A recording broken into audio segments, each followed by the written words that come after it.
एक तरफ है ध्रुव राठी जो कहते हैं कि धुरंधर एक प्रोपोगेंडा फिल्म है और दूसरी तरफ है ये सवाल कि क्या सच में एक फिल्म लोगों को गुमराह कर सकती है या फिर ये सिर्फ उस रियलिटी को दिखाता है जो कि हम रोज हेडलाइंस में पढ़ते हैं। हमने धुरंधर मूवी को एनालाइज किया और ध्रुव राठी ने जो वीडियो बनाई है 3 महीने पहले हमने उस वीडियो को एनालाइज किया।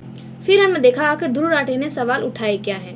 धुरंधर एक स्पेस थ्रिलर जिसमें दिखाया गया है secret missions, terrorist elimination, cross border operation. लेकिन ध्रुव राठी का कहना है कि ये मूवी रियलिटी को डिसऑर्ट करती है, वन साइडेड है और इमोशनल मैनिपुलेट करती है। मैंने अभी तक ध्रुव राठी की वीडियो नहीं देखी थी बट मुझे देखना पड़ा और एनालाइज के बाद पता चला कि उन्होंने कुछ पॉइंट्स उठाए जिनमें उनका मेन क्लेम था कि फिल्म रियल इवेंट का नाम लेकर स्टोरी को बदल देती है। मतलब रियल इंसिडेंट का यूज करके फिक्शनल नैरेटिव पुश किया गया है और यही प्रोपेगेंडा का पहला पॉइंट है। तो धुरंधर पूरी तरह डॉक्यूमेंट्री नहीं है बल्कि सिनेमैटिक एडेप्टेशन है। स्पे ऑपरेशन जैसे रियल मिशन में डिटेल पब्लिक नहीं होती है, इसलिए फिल्म में ड्रामेटाइजेशन करना नॉर्मल है। और अगर कोई भी रियल ऑपरेशन सीक्रेट होते हैं तो उन्हें फिल्म में सिनेमैटिक तरीके से ही दिखाया जाएगा और इसलिए इसे डिस्टॉर्शन नहीं बल्कि एडेप्टेशन कहना ज्यादा सही होगा। उन्होंने सबसे बड़ा आरोप लगाया है कि मूवी वन साइडेड है, मतलब हमेशा एक और हीरो और दूसरी ओर विलन है। इसमें उनका ये लॉजिक है कि अगर किसी कॉन्फ्लिक्ट में सिर्फ एक कंट्री या फिर एक साइड को ग्लोरीफाई किया जाए तो वो बैलेंस नहीं है। इसे उन्होंने प्रोपेगेंडा का कोर रीजन बताया है। तो उन्हें पता होना चाहिए कि मूवी में विलन को क्लियरली डेंजरस दिखाया गया है और रियल लाइफ में भी न्यूज हेडलाइंस यही कहती है। For example, terror mastermind killed, wanted terror neutralise.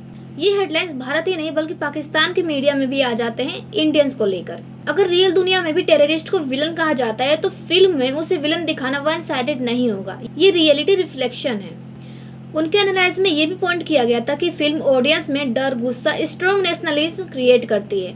उनका कहना है कि जब इमोशन ज्यादा पुश होता है तो ऑडियंस क्रिटिकल थिंकिंग कम कर देते हैं, इसलिए उन्होंने इसे इमोशनल मैनिपुलेट कहा।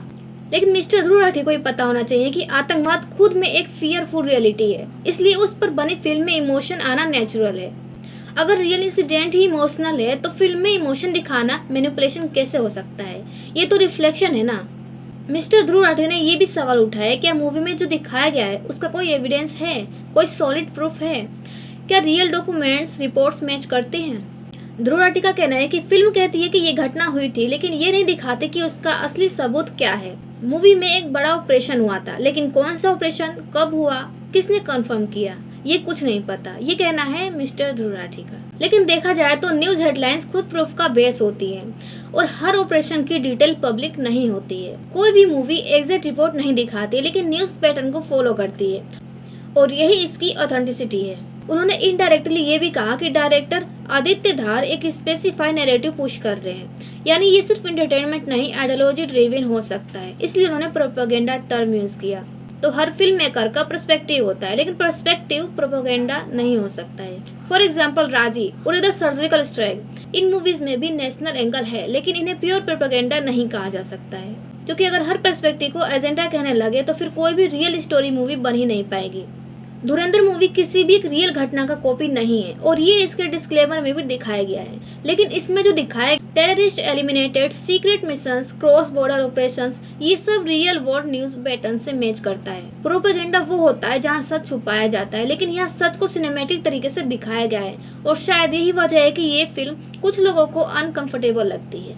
यहाँ मैं एक बार फिर से कहना चाहूंगी कि किसी भी सीक्रेट ऑपरेशंस की पब्लिक डिटेल्स नहीं होती हैं, उनका बस एक पैटर्न होता है और एक रिजल्ट होता है।